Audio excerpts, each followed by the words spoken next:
Welcome, welcome, welcome, everybody. I see folks tuning in. We are going live on LinkedIn. We are live on YouTube. We are live on Restream. We're going to give folks about 30 to 60 more seconds to tune in. And then we are going to jump in and I'm going to hand things over to the star of the show. Have a really, really exciting topic today. So let's trickle in 30 to 60 more seconds and we're going to jump in.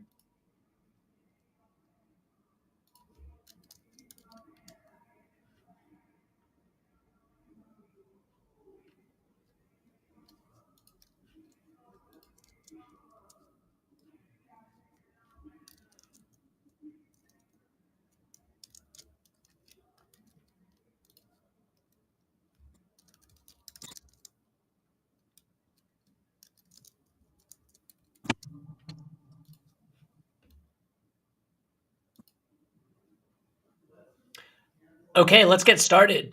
My name is Arjun. I'm the CEO of a company called Doola that helps people navigate the complex maze of, hey, I have a side hustle or a business I'd like to start. Let's go to Google and figure out how to do it. 2 minutes later, or maybe 20 seconds later, you have a migraine because you're reading counter-inducing information from 4 different sources that say you should form an LLC or maybe a C Corp or maybe this is the best state. But let's say you make it past that, then you're like, okay, can I open a bank account? Which is the best bank? So you spend 2 hours or 20 minutes or 2 minutes, depending on who you are, researching that. And then finally, you delve into the IRS's website to figure out what taxes am I going to have to pay. And if you made it this far, you might have taken an aspirin for your migraine, or you've made it and then you're finally ready to start. So we thought, why can't you build this one-stop shop or business in a box solution where you click a button, form a company, set up your financial stack, and actually have your taxes handled for you? That's Doola in a nutshell. And the way Doola is trying to grow, and for any business, there's a couple things that a business has to do. I like the way Y Combinator puts it. You have to build product and you have to talk to users. Those are the two things. You obviously need a product, but I do believe most businesses don't die because they can't build a product. They die because they fail to repeatably acquire customers. So the acquisition, the sales, the marketing, that is critical for any business. It doesn't matter if you're an Amazon seller, if you're a venture-backed startup that's raised millions of dollars. And what I would say is the hottest or most in-demand acquisition or marketing strategy of 2024. And you could argue, hey, people should have known about this a long time ago as well. And a company called HubSpot has been way ahead of the curve, is an acquisition marketing style strategy, whatever you want to call it, called inbound marketing.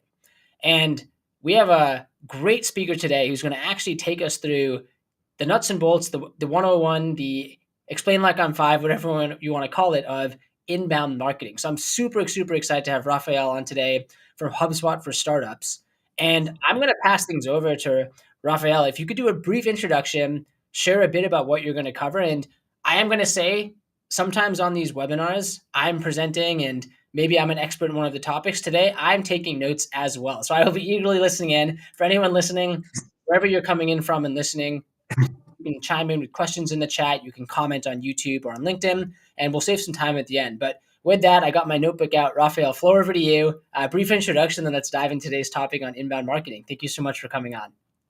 Not at all, Arjun. Thank you so much for this invitation. I'm super happy to share with the Dula community. And let me say, I'm very happy to collaborate with Dula. I really admire what you do, and I want to congratulate you first for all the impact that you're having on these entrepreneurs who always face challenging when expanding their footprint. So thanks again. So today, we're going to talk about a strategy that HubSpot executed when we were a small startup that was around 17 years ago to face the challenges that doing marketing and sales would bring, right? For a startup, marketing and sales can be extremely expensive. It can be even out of reach. So HubSpot figured a way on how to reach your relevant audiences through content, through engaging with these audiences, through defining who your audiences are, and then just building value before you extract value. And that's the main principle of inbound marketing.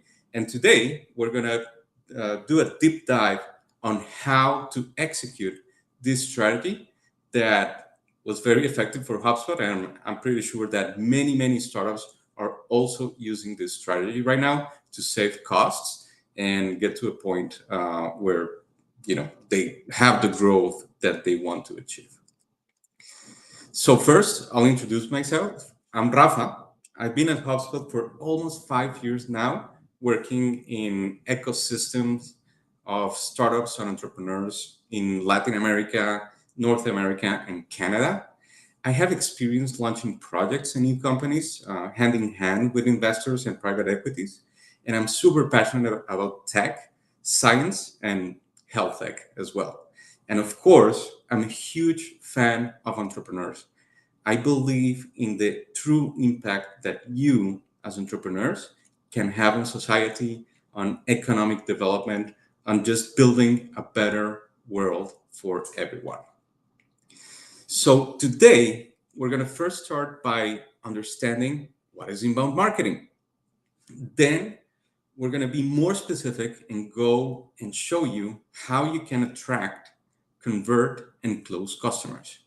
And finally, we're going to talk about a big challenge that not only startups and entrepreneurs face, but pretty much everyone, which is how to generate traffic to your website, to your social, to your blog, and other relevant parts of your ecosystem. So let's start. What is inbound? A little parenthesis here. If you have any questions, feel free to shoot them over. I will be monitoring the chat, or at the end, we'll have a brief session of Q&A, and we can dig deeper on helping your company grow. So what is inbound? So when we talk about marketing, this is something that might come to your mind, right? We as entrepreneurs, we have built a product, we have built a service, and we think it's fantastic. Now we want to bring customers to that product or service. We want to amplify the impact that we're going to have by selling this product. And when we talk about marketing, we might think that the way to bring these customers would be to have a huge loudspeaker, go to the top of the mountain and build a message around how our product is very cool and you can use it this way and these are the features, and then scream from the top of the hill using this loudspeaker to reach out to as many people as possible.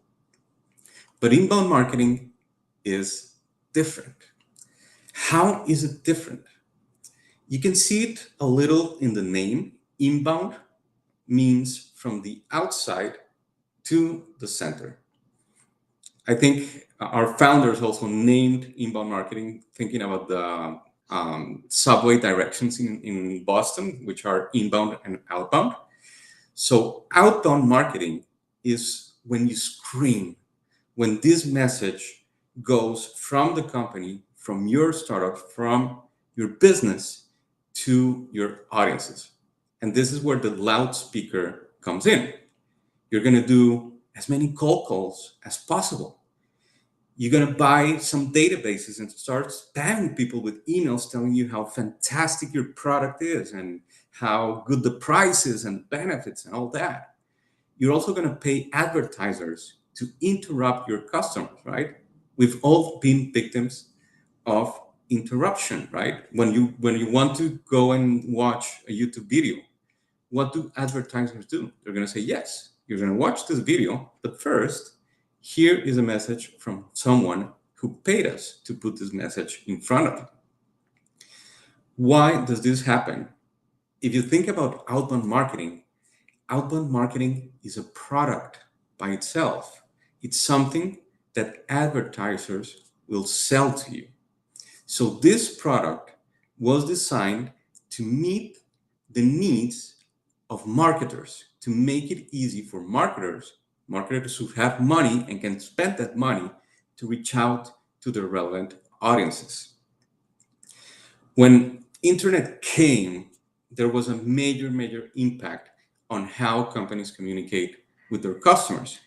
Before, you could only go in one direction, right? If you're a radio station, you can send over radio waves, and there's a receptor over there, right? A radio. there's not feedback coming from that radio. After the existence of internet, now we have two ways in which we can interact with our customers. We can send messages, but customers can also reply, and they can also pull these messages from our digital ecosystem. And this is what inbound marketing is about. If you look at the graphic, we have a magnet. What is a magnet? A magnet is meant to attract. We don't want to push our message, but we want to bring people to our digital ecosystem. And what is the composition of a magnet? First, you have a metal mass, right? Some volume. That would be the equivalent of having content. You have a blog, you have some social posts, maybe you have a knowledge base inside your website, you have a website, of course, a pricing page. That's the mass that is going to attract customers. But there's a second side of a magnet, which is magnetism. So, how do you make this mass of content attractive to your audiences? How do you magnify it? Well, you need to start thinking of your marketing as if it also were a product. But it's not a product targeted at marketers, it's a product targeted at your audiences. And you are going to be designing your content as such. You need to add value through your content to your audiences for them to be attracted to it. They need to gain something from consuming your content. So that's why we must always be thinking about our customers when we're building that content in order to have this magnetism effect. The last part is that everyone is building content. There's an ocean of content right now on the internet. That's what I've heard. So, how do we make our content stand out when somebody is, for example, asking a question to Google? Arjun, you mentioned your potential customers are crazy, like looking for ways in which they can best incorporate in the US, right? This makes them ask questions to Google, like, what is an S corp, whatever, right? You want your content to be featured in the first results that Google presents to your customers, and that's called search engine optimization, and it will help the right audiences get to your content. So why do we see, when we work at HubSpot for Startups, we see many companies using inbound? Because when you think of marketing, it is a product. And how do you compete? How do you win with traditional marketing? You need to sign a lot of big checks. And startups are competing with huge corporations who have massive, massive budgets for advertising. Coca-Cola company spends over $100 million a year in advertisement. Can you match that? Never, never. There are very few startups who have that kind of money. So inbound is like this kid who is going into a sumo fight. That would be a startup trying to compete in purchasing advertisement. He has no option to win. This kid, I don't know his weight, but the other one might be 600 pounds, no matter how fast he is, no matter how much he has practice, no matter how smart he is. If he goes into a dojo, he's going to lose. If a startup goes into the dojo of marketing, they are going to lose. So inbound is changing the rules of the game. Is as if this kid would say, hey, you know what? We're not going to do some sumo wrestling. We're going to define this by playing chess. So by playing chess, the chances of winning are completely different for this kid. Inbound is the same. Inbound is not a game that you win by signing checks. It's a game that you win by having empathy with your customers, by designing your marketing and sales in a way that it creates value. And of course, startups and entrepreneurs are much closer to their customers. So they will have an advantage facing the sumo wrestler when they use inbound as a strategy. Then, what do we want to achieve with inbound? So, this is what we call a marketing funnel. First, on the top of the funnel or TOFU, you want traffic. You want people arriving at your content. Of course, traffic is nothing. You cannot do anything with traffic. You need this traffic to give you some sort of information so you can start a relationship with them, start a conversation. Then again, not everyone who shares their information with you, which would become leads, can be relevant for your business. I'll give you HubSpot's example. We get a lot of HR managers that come to our blog because they like to learn about communications and PR and a lot of stuff. But they're not the decision makers at the companies that we target. So they are not potential customers for us. So we don't want to invest a lot of effort in converting HR managers. However, if a director of marketing who is a very relevant potential customer for HubSpot becomes a lead, we need to start investing more resources with this person, and those resources will have a return. So that's when a lead becomes a marketing qualified lead, when we understand that they are a potential customer for us. To make leads follow this process, that is when we're going to use the inbound methodology. And this is what it looks like. First, there's plenty of strangers in the world consuming content, right? The first step is that you want to attract them to your digital ecosystem, to your website, blog, Facebook page, whatever you have. And how are you going to achieve that? You have a blog, you're going to use keywords to maximize your search engine optimization, and you're going to do some social publishing. This is meant to make those strangers become visitors to your website. Once you have the visitors, do they make money? Not for most of companies. You want to sell to them, right? You want to understand if these visitors are the director of marketing who will potentially purchase from you or the HR lead. So you want to convert those visitors into leads. How do you do that? You're going to have landing pages, calls to action, and forms. This process, if you go, for example, to the HubSpot blog, you're going to see it everywhere. We're going to have a piece of content, maybe a template for startups to do marketing, which is very valuable. Remember, you need to add value. So that content will have a call to action, which is like a little square with bright colors that will go like, download this content here. And when they click on that, it's going to take them to a landing page where they're going to see a form. So we're going to say, we're very happy to share this content with you, but please let us know you better. And this is the form that you have to fill. And through this form, we'll understand if they're the marketer or the HR manager. Once they become leads, your goal is to close them, for them to purchase from you. That's when you're going to use email. This is very different from spam.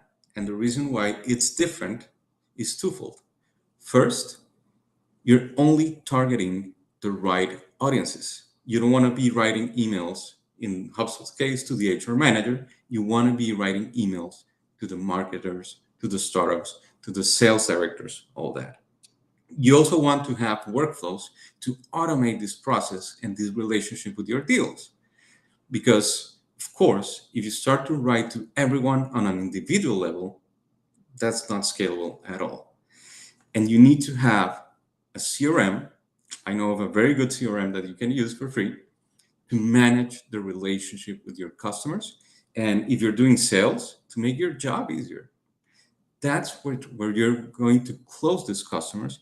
And let me tell you something, a lot of entrepreneurs and a lot of companies, when they close the customer, they're going to pop the champagne. They're going to say, yes, we did it. And they forget that one of the most important things is to delight those customers so they become promoters. How do you delight them? Surveys, of course. Ask them, how do you like our product? What can we do to improve? You can also have smart content that would, for example, present the right content to sales directors as opposed to marketing directors. And you're going to be interacting with them via social media. Not only your social media, but social media in general. For example, monitoring the hashtags that would be relevant to your industry. With those interactions with your customers, they are going to become promoters. And these promoters are going to become, guess what? A major force of attraction and conversion. They're going to talk to their colleagues, they're going to talk to their friends, and they're going to say, hey, this product is awesome. You know, I was desperate navigating the bureaucracy in the US, and Dula helped me build a corporation with one click. That is amazing, right? They are going to get customers for you. So that is extremely, extremely important. So now, this seems like a lot, right? So where do we start? And the way in which we start is you need to attract those strangers to your site. This is one of the major, major challenges that companies face. And how do you attract them? We talked that your content should be designed as a product. And how do you design a product? You talk to the potential user and you see which features will add a lot of value to this person. For the content, is the same. You're going to build what we call a buyer persona, which is a fictional representation of your ideal customer. And you're going to think first, where do they consume this content? Where do they live? Is it LinkedIn? Is it Quora? Is it Reddit? Is it Product Hunt? Where are they learning to do their jobs better? Now that you know the places where there are, you also need to design your content to provide value for them. How do you provide value for them? How do we provide value for marketeers? We give them a ton of templates. We have a lot of articles on how to get promoted as a marketing manager, for example. So they're going to be reading this content that was designed to create value for them. Another very important aspect is to consider the timing. Your customers, they might be the same persona, but they might be on a different stage. We have different stages in which a person goes through when making a purchasing decision. So you need to understand at which stages your content is going to create value for this person and include that knowledge of your customer in your content and in the right places. Now that you have built this content in the right places and in the right timing, you need to think about SEO. Always think SEO, search engine optimization. And this is of course, a very wide topic, and we even have some workshops for it. But one of the main principles of SEO is to understand what are your customers looking for help with. In our case, in HubSpot case, it could be how to get more traffic to your website. It could be how to increase conversion from traffic to leads, how to build a workflow, right? There are many questions that these buyer personas are typing on Google to look for solutions. Then you also need to think of the architecture of your content. And this is really, really important because it's going to make Google's life easier. And when your content makes Google's life easier, you're going to get rewarded for it. So the architecture, the ideal architecture of your content should be like this. First, you're going to build what we call pillar content. This is like a massive offer that is extremely valuable and useful. It could be like an inbound marketing guide for startups, right? It's a wide topic with plenty of content and plenty of value. And you want to put this content at the center of your digital ecosystem. With that in mind, you also want to start building content that it is of value, but it might not be as robust as the pillar content.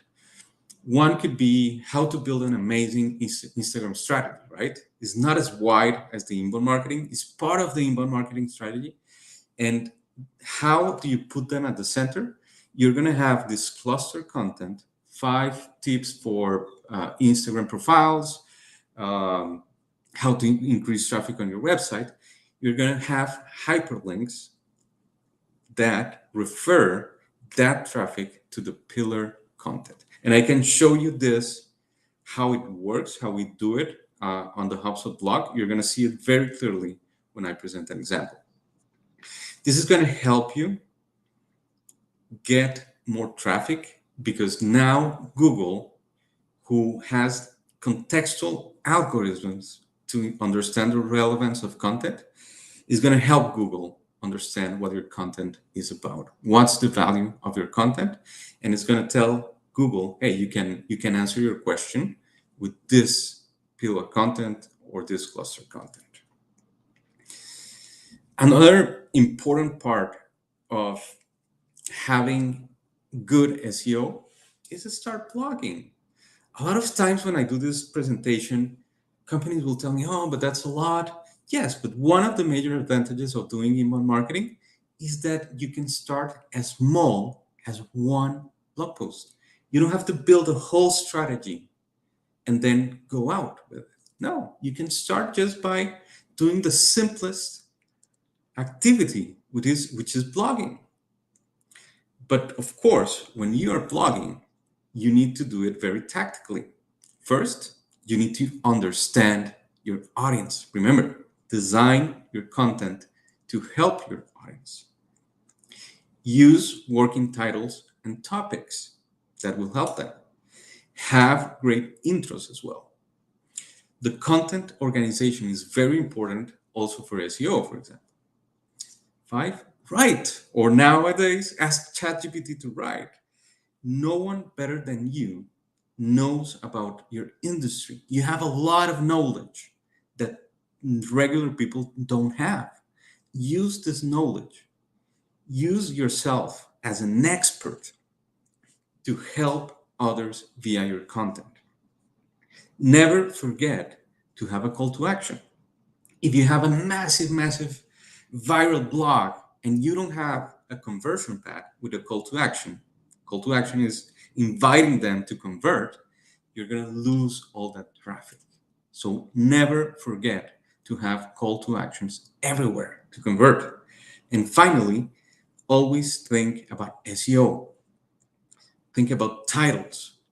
Think about the meta description of the images. Think about the URL. All the simple strategies will help your content to be positioned in the first results of Google. Then you wrote this content. We wanted to bring directors of marketing to our digital ecosystem. We wrote a 500-word blog. Well, a 500-word blog can become at least 10 social media posts, right?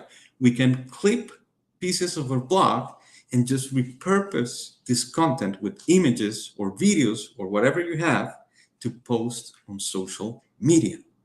Of course, every single post on social media is a commitment to engage with your community and monitor what's going on. If they have questions, answer them.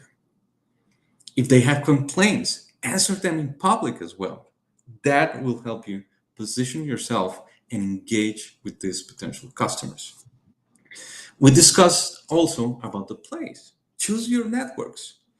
If I am a fintech whose buyer persona are vice presidents or CFOs of major corporations, do I go dance on TikTok to attract them? Not at all. I should be on LinkedIn. But if I'm a fashion brand that targets youth and teenagers, I'm not going to go to LinkedIn and publish there about that. That's not where my audiences are. So you need to understand where your audiences hang out. Also, you need to be realistic on how much time you have. You don't want to post too much and then you'll be engaging too much and maybe not doing other stuff. And of course, be creative with resources. If you have a sales teams are great for content creation. Maybe you can find an article, you can repurpose you did market research, you can repurpose that to create content, right? So you can get very creative with your resources. Of course, anything that you do in marketing, it's going to be an experiment.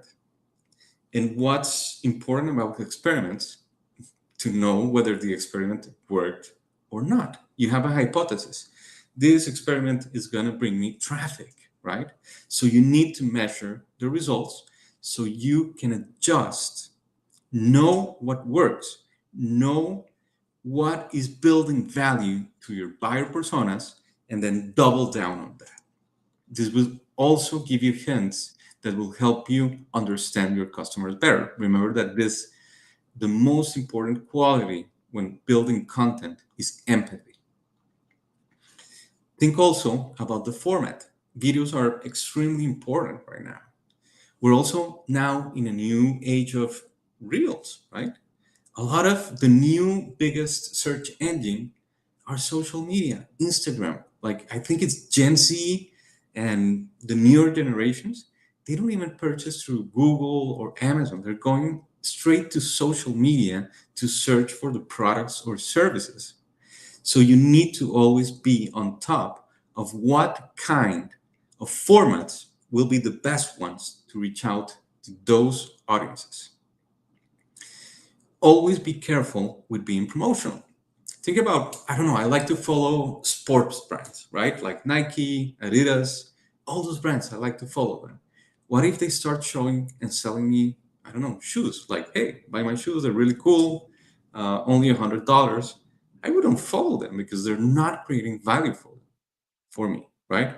So be careful with being too promotional. People will unfollow you. I know we want to sell our products, but we need to do it on the right time. Finally, consistency is very important. For example, the tone that you use, how friendly you want to be, how professional you want your brand to be. You should have consistency both visually and in terms of language so you can project this personality of your brand. Finally, we're not completely enemies of paid promotion. You can use social media to bring this content to the relevant audiences, but it's important that you have a budget and, of course, always have metrics to measure how successful and the customer acquisition cost via each channel. Now, you build your blog, you did your social media strategy, the right formats, and you started to bring some traffic, right? What do we do with this traffic? We have a bunch of directors of marketing reading our blog. So now, how do we convert them? And there are different stages of conversion. First, you want to be as lean as possible. Remember that timing is very important. So the first step is just to have the simplest request, the simplest call to action for this traffic. Give me your email, give me your name, something super simple. You want to minimize the friction to increase the conversion. And that way, you'll have the email, you have the name, you have enough to start the conversation. Once this traffic becomes subscribers, the next stage is that you want to understand if they are a fit, if they're the director of marketing or the HR manager that has no chance of purchasing our product, right? So you want to start to capture information. Of course, this varies from industry to industry to see if they're a relevant customer. Again, HubSpot is a SaaS company. So we're going to ask about the company name, job title, how many employees the company has. That is information that allows us to understand if this customer meets our buyer persona or not. If you're a business to consumer brand on fashion, maybe it's not that relevant to ask the employee size of the company of the person. Maybe you want to ask better about weather, which would be relevant, gender, for example, preferences, etc., etc. Once you know that this person that shared their email are the director of marketing, they become a marketing qualified lead. And at this stage, you know that sales efforts would have a good return from this specific lead. So you want them to take an action that that turns into a sales conversation. It could be request a demo, request a proposal, right? Give me a request for a proposal. That could be another one. I want to talk to sales, to click on one of those call to actions. You want them to take action to evaluate your product. And this is one of my favorite slides from this presentation. This is a screenshot from the HubSpot blog. And you can see all the best practices here. First best practice. We have content for different buyer personas. We have content for marketeers, we have content for sales, we have content for customer success. We have a call to action, top of the funnel, just subscribe, just give me your email, right? We also have, you can see that this is a blog post and this is cluster content, but we also have a link to the pillar content that we want to promote. This would be a free guide on how to design and optimize landing pages. And of course, if someone is ready to purchase or to have a sales action, we have a call to action to get started. This is bottom of the funnel. And this would bring them to download the CRM, right? So let's say that the director of marketing was looking on how to increase traffic, and then they read something about landing pages, and we show them this call to action to download a guide on how to design and optimize landing pages. This is valuable for this person. So they're going to click on this call to action to download now. That's when we take them to the landing page. And we're going to say, yes, we're going to share this guide for you, but we need to know who you are. We need to know if you're an HR manager or the marketing director or a student or a salesperson, right? So here you're going to have the form where you are going to capture the relevant information from this lead. You can also include a thank you page where they download it. You have another opportunity to convert. You have an opportunity for them to take action and talk to a salesperson or maybe get started with a trial. So that's why you can include thank you pages where you thank the person for all the information and you invite them to get started for free, for example. You can complete this strategy with chatbots. Look at the HubSpot Academy chatbot. Here, it's going to be very conversational, and this is going to become even more powerful with all the AI capabilities that are currently arising, where your customers are going to be chatting, right? You would probably ask their name. Hey, who are you? I'm Nick. Hey, Nick. We're going to suggest, would you like to learn how to build chatbots? Here's an ebook. Sure, let's go. This is a call to action. And any interaction that this person is going to have with this chatbot is going to be connected to the information that you have of this person. You can ask them anything through this chatbot, like, hey, where are you located? Oh, I'm in Boston. Fantastic. That is going to feed information in your CRM, and you're going to get to know this lead better. Once you've captured the information of this person, you know it's the marketing director, you know it's the entrepreneur who wants to incorporate in the US, you can create a marketing automation campaign where you're going to be inviting them to download content that is helpful for them. So, for example, we can build an email campaign and share, hey, I know you downloaded the template for landing pages.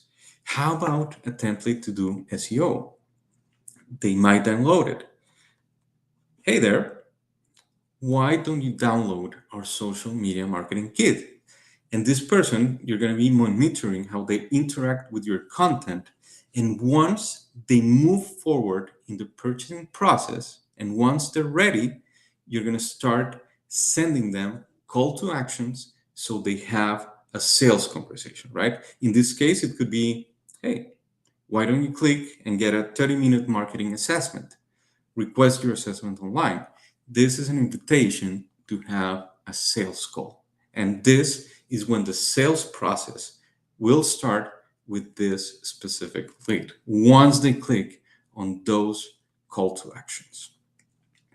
It's very important to understand how these strategies are working. So you want to reverse engineer your funnel. You need to understand how many of your visitors are becoming subscribers. How many of those visitors ended up buying, right? Once you understand how the stages of this process are working and what the conversion is, you can, for example, say, hey, we had, somewhat good conversions on the top of the funnel, but on the bottom of the funnel, we're not that good. So maybe we need to reply faster when they click on a call to action. Maybe we need to train our sales team in doing a better sales calls so they convert more. You can start to understand with better resolution where you can start taking action to fix this funnel. And now you have brought all these leads. They're converting, they're clicking on your call to actions, they're requesting calls. How do you close them? And we spoke about the stages at which somebody buys, and we call this the buyer's journey. Not everyone is ready to purchase. Let's talk about someone who wants to do marketing, right? They're having an issue, they're having a problem, which might be, I don't have traffic on my website. So at that point, he's on the awareness stage. He knows he has a symptom, he doesn't know what the problem is. He'll probably be asking Google, why don't I have traffic on my webpage, right? If I sell HubSpot to them at that point, forget it. They don't even know what their problem is. They don't even know what strategy they want to do to fix that problem. So it's very important that you understand that your potential customers may not be ready to buy, but they're only exploring a symptom. And that's the awareness stage. When they understand what problem lies behind the symptom. Let's say that this person didn't have any web traffic and he realized that his problem was he didn't have a good SEO strategy. That's when he's going to start learning about strategies to improve his SEO. And that's what we call the consideration stage. Once he understands which strategy works best for him and adjusts better to him, he's going to move into the decision stage in which he's going to be assessing tools and products. And that's when you want to sell. That's when you want to have content that speaks about your product or your service. This is very different from a marketer's perspective. At the awareness stage, you might see visits or leads. At the consideration stage, they're going to start looking for those guides, right? They're going to be downloading content to find those strategies.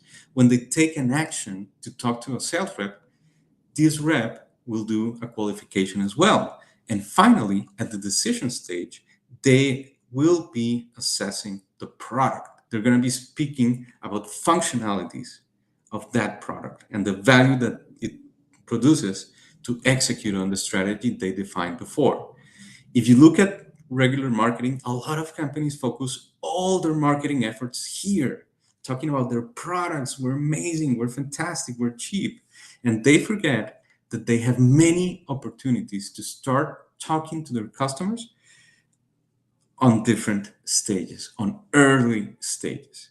So it's very important that you build this process from the marketer's perspective in a way that is seamless, that reflects this process, this buyer journey, and is very well aligned, because you might lose customers on the way. And that is achieved through what we call SLAs, service level agreements. What could be a good SLA? For example, marketing to sales. Sales is going to tell marketing, bring qualified leads. If you don't bring me leads, I cannot do anything. Who am I going to call? And marketing is going to say, of course, I can bring you leads, but you need to follow up with those leads. And these are mini contracts that the different departments are going to sign to make sure that things are aligned and they're working together towards a common goal. This could be an example of a marketing SLA. We have a customer goal. We want to bring 100 customers, and we know that the customer close rate is 50%. Then we know what to tell marketing. Hey, marketing, we're going to need 200 leads to being able to close 100 customers, right? So this is a very simple one, and that's how you build and align the different departments. You can also use automation to align sales with marketing.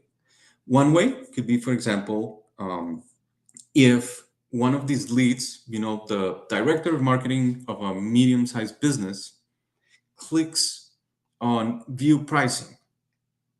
That's an action that tells me that this person is ready to purchase. So we need to, raise alarms all over the place, send an email.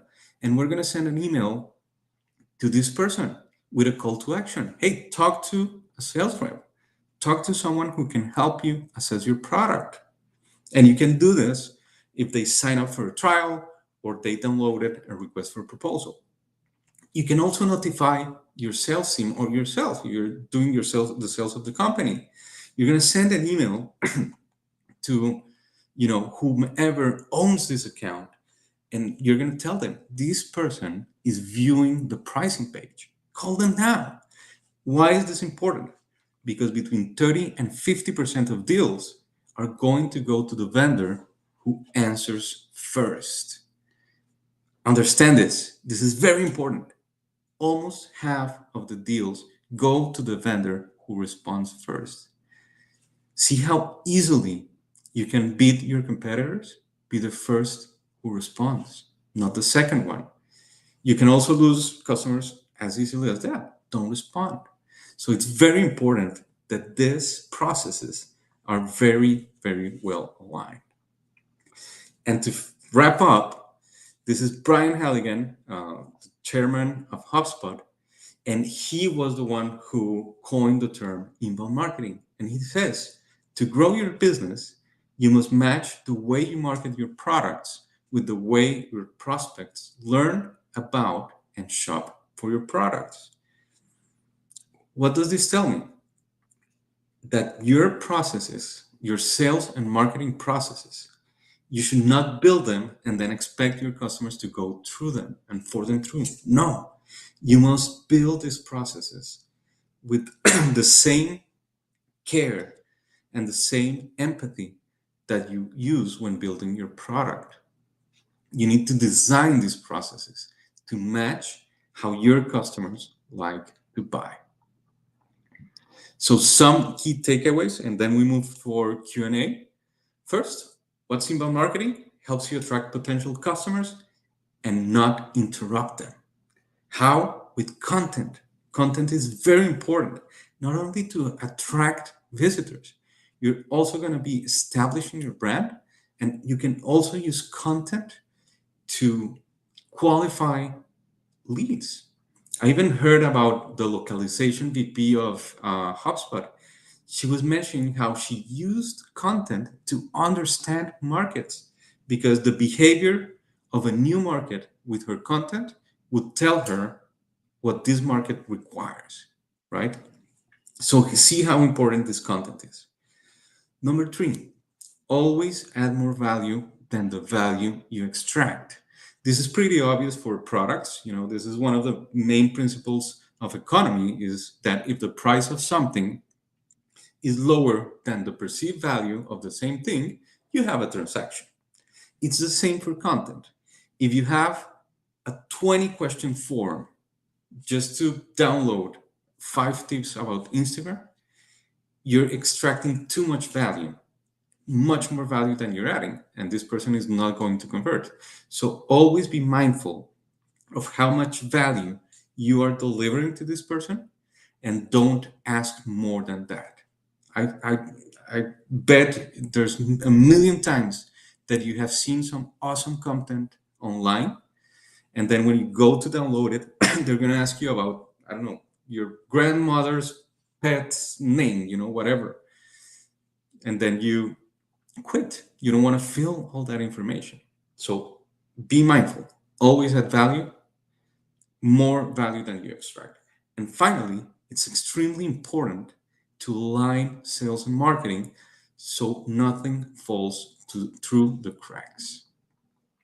My call to action, of course, always include a call to action, is that via Dula and for being here, you can apply to HubSpot for startups and receive special pricing if you want the professional tools or download the free CRM. And I would really appreciate if you would scan this code, sign up for the program, and you know start growing with us. So this is the end of the presentation. Thanks again, Arjun. And yeah, I would be delighted to open for questions, comments. That was awesome. If there are questions, absolutely please comment in. We also will collect questions after, and maybe we'll schedule a new session. This was recorded, so for anyone who tuned in halfway through or towards the end, you can hit replay and watch this as many times as you would like. I will absolutely be watching this again and sharing this with the team and with other folks. I actually want to just share three takeaways I enjoyed from this as I was going through. The first is I love that image of the sumo wrestler. And I think that's just the power of an image. You know, people say a picture's worth 1,000 words, but I love what you said around that is the battle a startup's facing when they're going against larger incumbents, when they're trying to battle it out with paid. You just simply do not have enough money. But that analogy you used of stop playing sumo or stop sumo wrestling, play chess, then maybe that little kid can beat the 600-pound sumo wrestler in chess. So I love that analogy. You're leveling the playing field instead of the physical difference. It's now about the intellect, if you will, or using the inbound. Second thing I liked, or that stood out, obviously this was all great, is there was a slide on the power of social and posting content, and it was in small text at the top, but I think it was important, which is you have to test to figure out what works. And I think on social, we've realized this day in day out, the hard way, the easy way, whatever you want to put it, is that most of what you put out there is not going to work, and it can be really discouraging when you spend a lot of time on a post, click submit, and you don't get the traction that you thought you would get. But if you flip your mindset to, hey, I know that 90% probably of what I put out is not going to resonate. So how do I take 100 swings? You're actually guaranteeing that 10 will work as long as you're iterating and improving, but one isn't enough. You're actually going to probably fail more times than other people even try, but you're going to get those 10 successes. So I really like that subscript there. And then the third thing, which really stood out from this, is there absolutely is this perception. I'll admit, I probably felt this way too, that outbound marketing is very analytical and targeted. Oh, there's 100 companies. I'm going to send this many emails. There's this many opens and this many conversions. But what you demonstrated is that you can be just as analytical with inbound too. You can work backwards. You actually see the end conversions, and then you can work back to, cool, how many people have to get to the step before? That means we need this many ebook downloads, which means we need this many pieces of content and this many visits. And that's really cool to see because you can be quite scientific about the acquisition method, which then means is way to scale it and be more repeatable. And I just came up with a fourth. I did not know that inbound and outbound came from the train system in Boston. I actually grew up in Boston, and now I'm like, whoa. Technically, I knew about inbound and outbound when I was 6 years old, but not the marketing style, just the green line and the Charlie card. Yeah, definitely. Yeah, I have to confirm with Brian and Dormesh, but I imagine it came from the Boston subway system. I like it. Let's go with it. Yeah, let's go with it. Awesome. Well, look, seriously, that was an incredible presentation. This was recorded. And again, as folks mentioned, there happens to be a pretty fantastic CRM, and HubSpot does a lot more than that. But for folks who are just looking to get started and are new to inbound, it can absolutely feel, and you mentioned this too, it can feel so overwhelming. How is a small team supposed to compete with this massive other company and also do all of this? Tools like HubSpot make it much easier. Similarly to how Doola wants to make it easier to go and start a company, right? Before you can go 0 to 1 and get product market fit, you have to go 0 to 0.1 and get your actual company and payment stack off the ground. HubSpot's making it easier to actually implement things like inbound marketing, and I love that. It's effectively, eating your own dog food or practicing what you preach there. So check it out. We'll be providing a URL too, but if you're watching this again, you can scan that QR code.